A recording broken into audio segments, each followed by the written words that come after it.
We imagine a future. And our imaginings horrify us.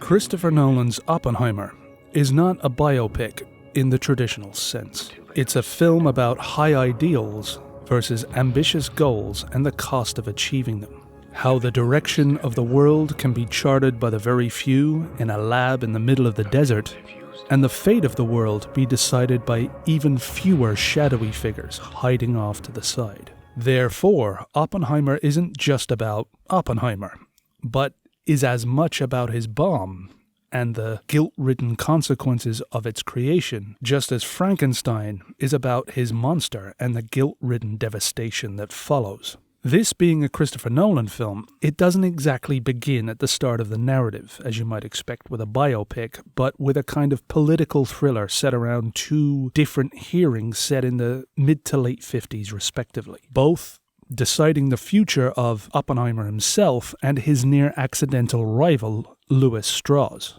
One threatens to destroy Oppenheimer's legacy and reputation, while the other hearing threatens to halt Strauss' highest political ambitions.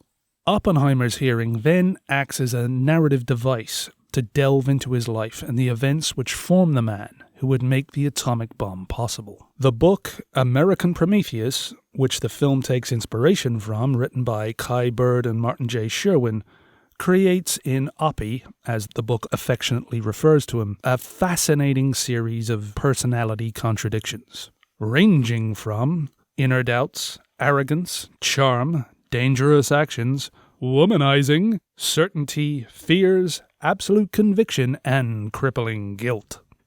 To condense this, Nolan crafts the film mostly through Oppenheimer's perception of the world as he sees it. As such, there is, I think, an intentional lack of objectivity to elements of the Manhattan Project, militaristic and political realities, World War II as a whole, and a picture is built of a man whose brilliance and political naivety, or perhaps willful political naivety, combine to blind him to the elements beyond his control and beyond his creation. I saw this film twice. First on the IMAX screen in the Science Museum, and Cillian Murphy, who is in nearly every scene, is like some sort of monument, especially in the lingering close-ups of his face. Murphy brilliantly conveys the impression of a man who has stared too long into the abyss, and yet has the curiosity to stare just a bit longer, no matter the cost. So convincing is his performance that every time his haunted, sorrowful 50-foot face would pop up, I recoiled slightly like a Homer Simpson gag on a Halloween special. Although the film is built entirely around Murphy's performance, and thereby Oppenheimer's point of view, the film has a massive ensemble cast of excellent actors. As this is a 3-hour movie which has the pace of both a military thriller and a political thriller, it would seem near impossible to fit in all these characters significantly without them seeming like expositional beats lacking personality. Well, trust Nolan to find a way. The film treats Oppenheimer himself like the epicenter of an explosion, while all the other characters are fragments flying around in significant directions. Some fragments are bigger than others, like Emily Blunt's Kitty, for example, Oppenheimer's wife, who has a sense of what she wants out of life, fully realized when he meets her. Her ambition matches his in spades and fuels it, giving you the impression that Kitty could have an interesting movie all of her own. David Krumholtz's Isidore Robbie acts a lot like Oppenheimer's conscience, and is, it seems, his only provider of vitamin C from their first meeting onwards. Then there's Matt Damon's Lieutenant General Leslie Groves, the man who recruits Oppenheimer to head the Manhattan Project. Damon plays Groves like a man who, despite being suited to the job he's been given and possessing great wisdom, looks like he'd sooner be on the battlefield.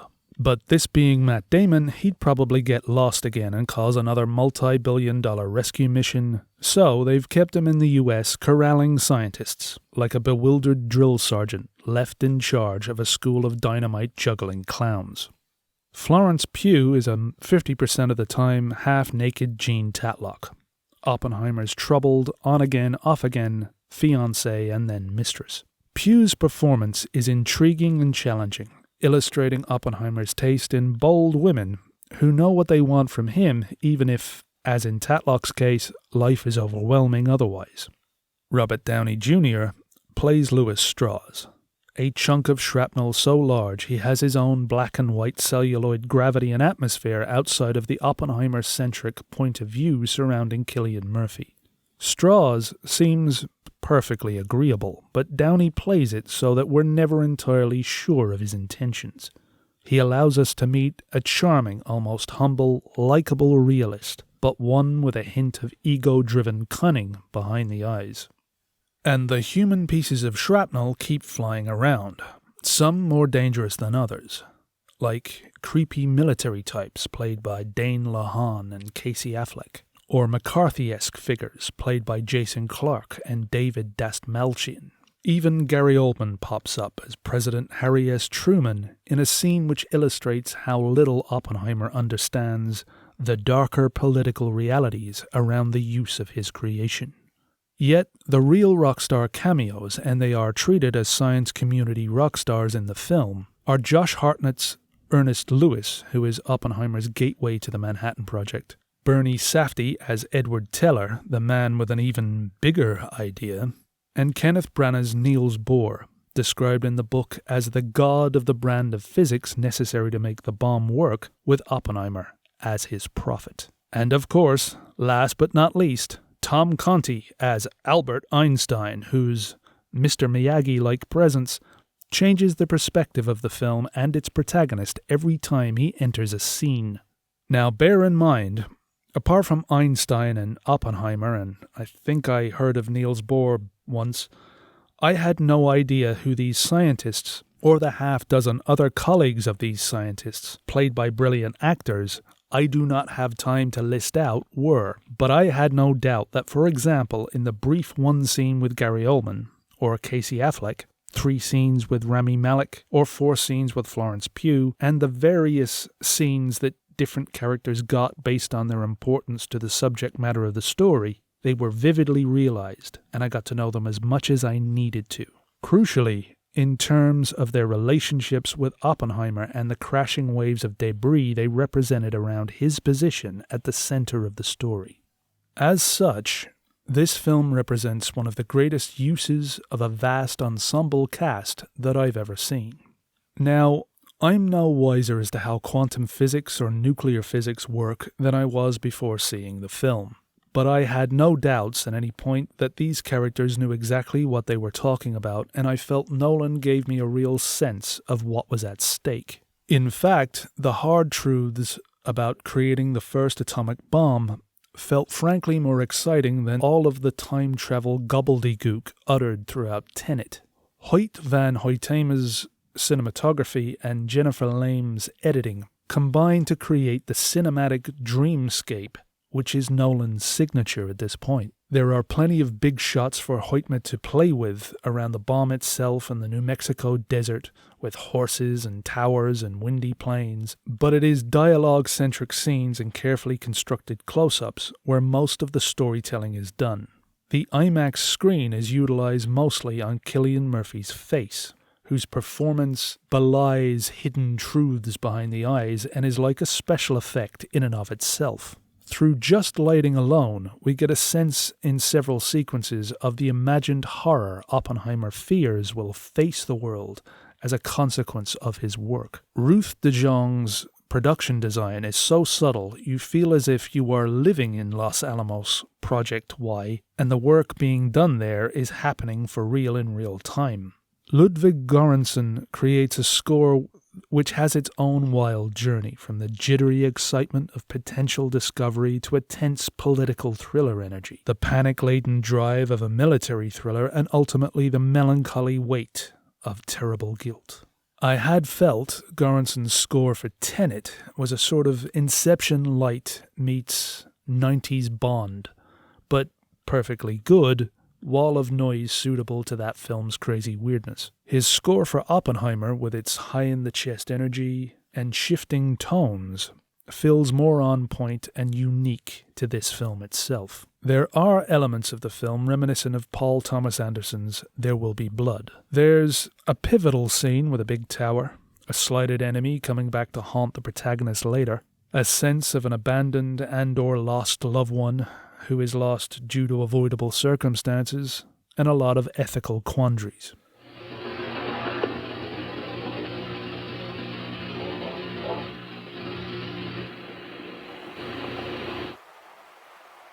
Ladies and gentlemen, along with the success of the Trinity test and successful usage of the weapon in Japan, we have ended World War II and placed America in a position of safety and security, unparalleled in history. Although we have admittedly managed to upset Godzilla. Despite that, ladies and gentlemen, I'm sure you will all agree that I am a nuke man, and if you want good nukes, I am the man to speak to. I'm not sure if Nolan borrowed from There Will Be Blood. I suspect he did, but it could just be that the two films have universally similar themes when dealing with American exceptionalism in the 20th century.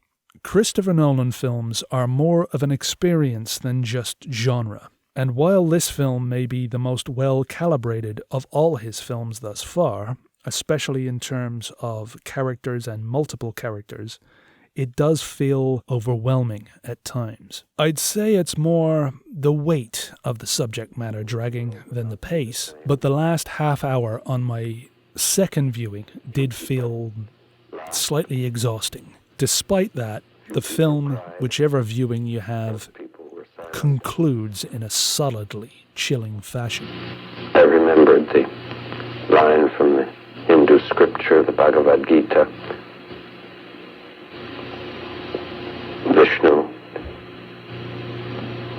is trying to persuade the prince that he should do his duty, and to impress him takes on his multi-armed form and says, "Now I am become death, the destroyer of worlds." I suppose we all thought that one way or another. Obviously, the dangers of nuclear weapons and the potential for some lunatic to kickstart Armageddon is a reality that is with us to this day. There are men and women of good conscience in this film debating the ethics of their actions, and there are equally ghoulish villains with their own version of morality, stalking their every step. Yet even those with the greatest moral fiber are themselves blinded by scientific curiosity, scientific possibility, ego, and the very real moral and military necessities needed to win a war. Like I said, I watched the film twice. First on IMAX in the Science Museum for the full Nolan experience, and then a 35mm digital projection at my local cinema to sit back and take it in as a movie. But it was my first viewing on the 11 miles of 70mm celluloid, where I left the screening and passed the NASA exhibits on my way out. As I did, I looked up at the old NASA rockets hanging from the ceiling and felt... So, whatever flick you end up watching, and wherever you end up watching it, I hope it's worth talking about. They won't fear it until they understand it.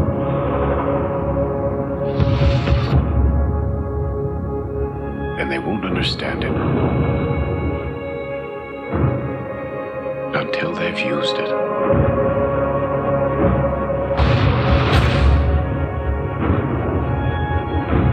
Theory will take you only so far.